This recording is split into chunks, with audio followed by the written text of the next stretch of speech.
When you love a show, sometimes you wonder extra things that could be happening behind the scenes that the author has never said or indicated. Usually that's called a theory. And sometimes you are spot on with your theory. Or the author saw it and was like, you know what, your idea is good enough, I'm going to steal that. But I say all this to say there are a lot of dumb theories in anime.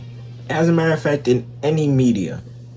But in specific, today I want to talk about JoJo's Bizarre Adventures. Now, I've made a video like this in the past, probably about a little bit a week ago. You got to scroll a little bit on my videos. You should probably watch all of them. You know, you should probably binge watch every single video I have after this one's done.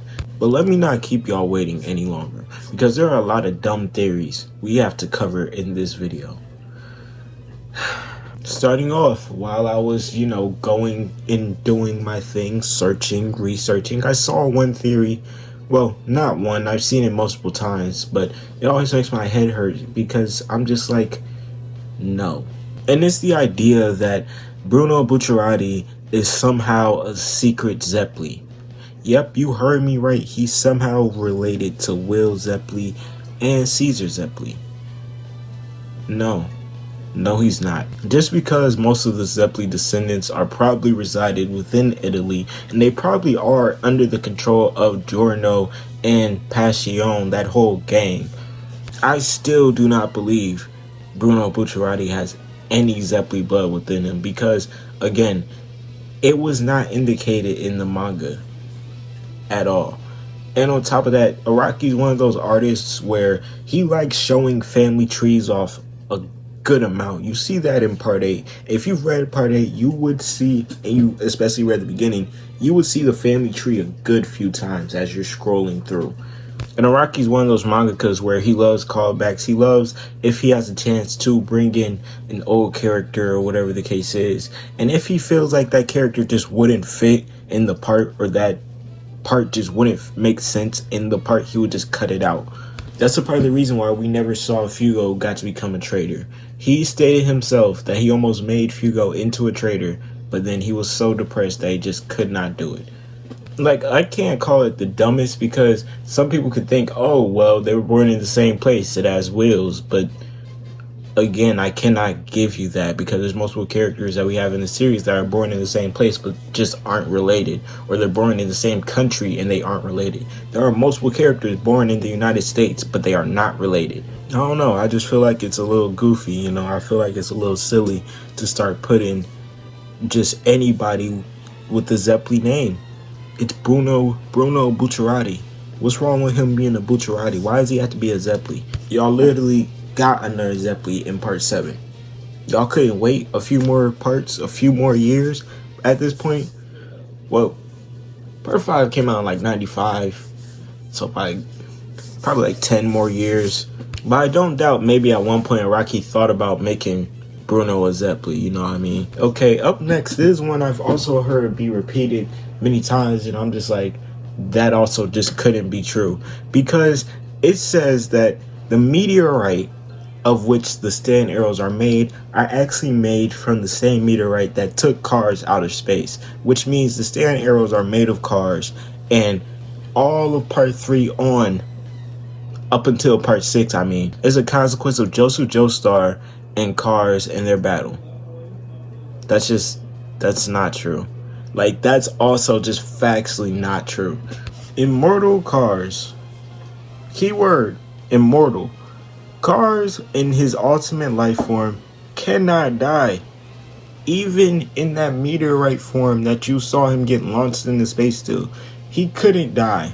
He was never dead. It's actually stated at the end of part 2 that cars drifts off into space, into nothingness, and eventually stops thinking. And if you're telling me he only drifted for like, what, 30-ish years up until the meteorites crashed on the Earth, you're crazy.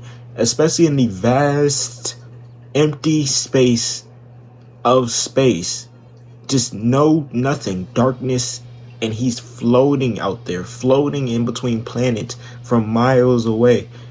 He was never getting back to Earth. And then you're going to sit here and tell me his body produces enough energy to give anyone on Earth that comes in contact with the arrow, whether they're worthy, depending on if they're worthy or not, a crazy power just depending on their will. No, that was definitely not from Cars. And I hate to stress this again, but he's immortal. Like, I had to keep saying that because he's immortal. Literally, he's literally immortal, and he's floated off into the vast nothingness of space. And you're going to tell me by the late 70s, he's crash landing back on Earth? If he would have crash landed back on Earth, he would have just started going crazy. That's a part of the reason why in the light novel you literally see him go crazy. In the Jorge Joestar light novel, he crashes back on Earth. You know, watching that last clip back, I just realized I said Jorge. I meant to say George Joestar light novel. I mean, technically it's like, you know what, whatever. But yeah, that theory, I can see actually no conceivable way of that happening. It actually doesn't even have any legs to stand on. I feel like whoever made that was just like counting on the fact that Araki kind of sucks at science and he would just bring cars back from the vast nothingness of space. I think to end it off today, I had to do the age-old classic dumb theory that I've kind of been avoiding this whole time. Star Platinum is Jonathan. Yeah, Star Platinum is Jonathan, y'all. Hey, yeah, he's reincarnated into Star Platinum. It's genuinely heartbreaking to have to talk about this in the big 2025, but no. Jonathan Joestar is not Star Platinum. Jonathan Joestar has a stand that's activated on his body that Dio was possessing, that Dio actually used. He used Jonathan's stand, and it's a lot similar abilities to Hermit Purple. He does not have the ability to Star Platinum. He is not Star Platinum reincarnated. His soul is not Star Platinum. It doesn't matter what manga line you bring up. It doesn't matter what you say. No.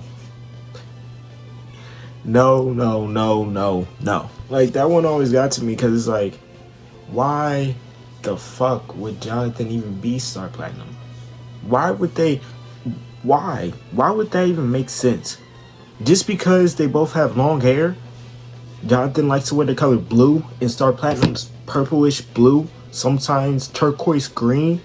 That's like saying go and experience this fucking Dio. It makes no logical sense. It makes zero logical sense, as a matter of fact. None. At all. Like, I don't need to debunk, I don't need to go into the history of either of those characters, because if you just watch the series up to the first 3 parts, you would know about both of those characters. And you would know how stupid that is. Jonathan, we've never seen anyone get reincarnated into a stand. Why would that even start with the first stand? And the creators say nothing about it. I know a lot of people just keep it to themselves as a headcanon, which, if you keep it to yourself as a headcanon, fine. But it's still like, you know what? If you keep it to yourself, that's cool. When you're out in public screaming that, I just look at you crazy. But that's all I got for this video. If y'all enjoyed the video, make sure you like, comment, and subscribe. We're on the road to 5K, so anything is greatly appreciated. Until next time, peace.